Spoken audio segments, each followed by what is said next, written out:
Pelajaran Hayat Kisah Para Rasul, berita ke-42, perkembangbiakan di Yerusalem, Yudea, dan Samaria melalui ministri sekelompok sekerja Paulus bagian ke-8. Kisah Para Rasul pasal 15 ayat 1-34 mencatat tentang kesulitan yang disebabkan oleh orang-orang yang memaksakan ajaran bahwa seseorang tidak dapat diselamatkan tanpa disunat menurut adat istiadat yang diwariskan oleh Musa. Mengenai perkara ini, ada satu sidang khusus dari rasul-rasul dan penatua-penatua yang diadakan di Yerusalem. Di bagian pertama, kita bisa melihat kesaksian Petrus. Perkataan Petrus dalam ayat 7-9 tentang menyucikan hati kita oleh iman menunjukkan bahwa Allah tidak mempedulikan ketetapan-ketetapan hukum lahiriah yang tidak dapat membersihkan batin manusia. Allah memperhatikan pembasuhan hati manusia yang di dalam. Ini sesuai dengan penekanan Tuhan dalam Markus pasal 7 ayat 1 sampai dengan 23. Penyucian hati manusia hanya dapat dirampungkan oleh Roh Kudus dengan hayat ilahi, bukan dengan ketetapan huruf-huruf mati yang di luar. Kemudian Rasul Petrus melanjutkan dalam ayat 10 mengenai hukum Taurat yang diibaratkan dengan gandar atau kuk. Ini mengacu kepada kuk hukum Taurat yang merupakan belenggu perhambaan. Perhambaan ini adalah ikatan hukum Taurat yang membuat pemelihara hukum Taurat menjadi hamba di bawah ikatan kuk. Menuntut orang memelihara hukum perhambaan tidak hanya memperbudak orang, tetapi juga mencobai Allah.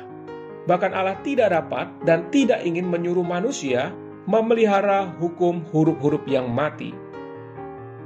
Kemudian ia melanjutkan lagi berkata dalam ayat 11 mengenai anugerah dari Tuhan. Anugerah ini mencakup persona Tuhan dalam pekerjaan penebusannya. Petrus dan kaum beriman Yahudi diselamatkan karena kasih karunia ini, bukan karena memelihara hukum Musa. Dari segi keselamatan Allah, memelihara hukum Taurat tidak berarti apa-apa, baik bagi orang Yahudi maupun orang bukan Yahudi. Rasul Petrus berbicara setelah perdebatan itu terjadi. Seharusnya Petrus tidak boleh membiarkan adanya perdebatan itu. Memang pembicaraan Rasul Petrus dalam pasal 15 ayat 7-11 baik, tetapi tidak cukup kuat. Seharusnya ia menyinggung perkataan dalam pasal 1 ayat 8. Dalam Kisah Para Rasul pasal 15, Petrus masih agak takut. Ia tidak berani dan ia tidak melaksanakan kuasa yang diserahkan kepadanya oleh sang kepala. Jika Petrus melaksanakan kuasa ini, ia akan memecahkan masalah itu dan memutus aliran racun bidah itu. Ia akan menanggulangi sumber aliran ini. Namun, Petrus gagal melakukan pekerjaan yang memadai, sehingga Paulus harus bangkit untuk melakukan pembedahan guna memotong kanker rasial yang dapat menghancurkan ekonomi perjanjian baru Allah dan membunuh tubuh Kristus. Sewaktu Petrus menyelesaikan kesaksiannya, orang-orang yang menghadiri sidang khusus itu diam. Setelah semuanya diam, Yakobus memulai pembicaraannya. Dalam ayat 16-17, Yakobus mengutip kitab Amos untuk memperlihatkan bahwa hal mengambil dari orang bukan Yahudi suatu umat bagi nama Allah itu sesuai dengan perkataan nabi-nabi. Pemakaian kutipan dari perjanjian lama oleh Yakobus ini meninggikan bangsa Israel.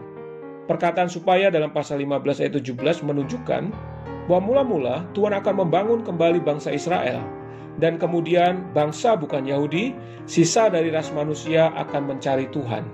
Sebenarnya, bagian yang dikutip Yakobus dari perjanjian lama itu tidak dapat diterapkan pada situasi dalam Kisah Para Rasul pasal 15. Jika kita mempelajari kitab suci dengan teliti, kita akan melihat bahwa bagian dari firman yang demikian itu tidak berhubungan dengan zaman kasih karunia sekarang ini, tetapi dengan zaman setelah kedatangan Tuhan kembali.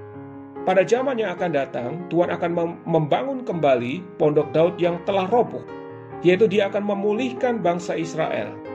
Kemudian bangsa bukan Yahudi akan datang kepada Israel untuk mencari Tuhan. Pengkajian kita terhadap pemakaian perjanjian lama oleh Yakobus ini seharusnya membantu kita mempelajari cara yang tepat dalam mempelajari Alkitab. Kita perlu melihat kembali ke dalam lubuk dari firman-firman yang tertulis. Jika kita benar-benar mengenal Alkitab, kita akan dengan benar mengkritik pemakaian perjanjian lama oleh Yakobus. Yakobus melanjutkan persekutuannya, namun sama sekali tidak berdasar pada administrasi ekonomi perjanjian baru Allah. Ini memperlihatkan bahwa ia benar-benar berada di bawah atmosfer yang berawan dari latar belakang Yahudinya, bukan berada di bawah langit yang cerah dari ekonomi perjanjian baru Allah. Butir yang ditekankan di sini adalah bahwa pemberesan masalah dalam Kisah Para Rasul pasal 15 itu adalah satu kompromi. Masalah itu telah dibereskan dan badainya telah reda, namun akar racunnya belum dicabut. Karena akarnya dibiarkan tetap tinggal, maka akar itu muncul lagi dalam pasal 21. Percampuran yang kita lihat dalam Kisah Para Rasul 21 itu sebelumnya ada dalam Kisah Para Rasul 15. Itu adalah percampuran agama, pencampuran antara ekonomi perjanjian baru Allah dengan agama Yahudi zaman lama. Percampuran itu adalah hasil dari kompromi. Karena kompromi itu, maka masalah dalam kitab Kisah Para Rasul pasal 15 tidak dibereskan sepenuhnya. Meskipun demikian, pemberesan ini lebih baik daripada tidak dilakukan sama sekali. Pada prinsipnya, situasi pada hari ini sama seperti dalam kitab Kisah Para Rasul. Masih banyak tindakan kompromi. Karena itu, kita mempelajari Alkitab bukan hanya untuk mempelajari doktrin saja, tetapi juga untuk diperingatkan dan dilatih guna menghadapi situasi dewasa ini. Semua perkara ini mengajar kita untuk waspada terhadap kompromi. Kiranya kita semua belajar dari pelajaran kita akan kitab Kisah Para Rasul, bagaimana menghadapi situasi kompromi pada hari ini.